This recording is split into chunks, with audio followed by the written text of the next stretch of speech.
জামাত ইসলামী বাংলাদেশ ইসলাম লাগায়, অথচ তাদের হিন্দু শাখা আছে। কেমনি ইসলাম লাগায় জানি না, সকল কাজ করে অন ইসলামী।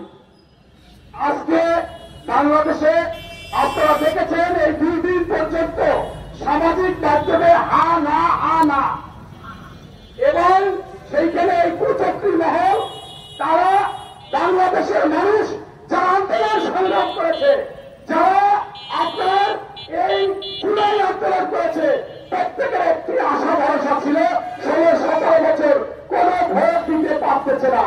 সেই ভোট দেওয়ার জন্য তাদের ভোট অধিকার চাচ্ছে, বাংলাদেশের বাজেটের নিয়ন্ত্রণ চাচ্ছে, সুশাসন সুনীতি সুবিচার চাচ্ছে, এবং ধর্ষণ থাকবে না, চিন্তাই থাকবে না, সন্ত্রাস চাঁদাবাজ থাকবে না। আর এজন্যই দরকার একটি নির্বাচিত সরকার, আর নির্বাচিত সরকারের জন্য দরকার ভোট। অথচ সেই ভোটকে নিয়ে শুরু থেকে এরা ষড়যন্ত্র করতেছে। আপনারা দেখেছেন গতকালকে রাত্রে ফ্যাসিস্ট আওয়ামী লীগের মতো আচরণ করেছে। জামাতের নায়েবে আমির আব্দুল্লাহ তাহের বলে রাত্রের মধ্যেই প্রজ্ঞাপন দিতে হবে, কালকে দিলেও হবে না। আরে বাবা, রাত্র তো পোষাইছে, সকালও হয়েছে।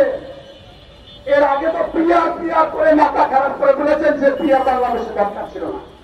তাই আমি স্পষ্টভাবে বলতে চাই, আপনাদের জনগণ চিনে গেছে, পুজো আসার পরে বাকিটা চিনেছে। পুজো আসলে বলতে না যে আপনারা ইসলাম বলেন,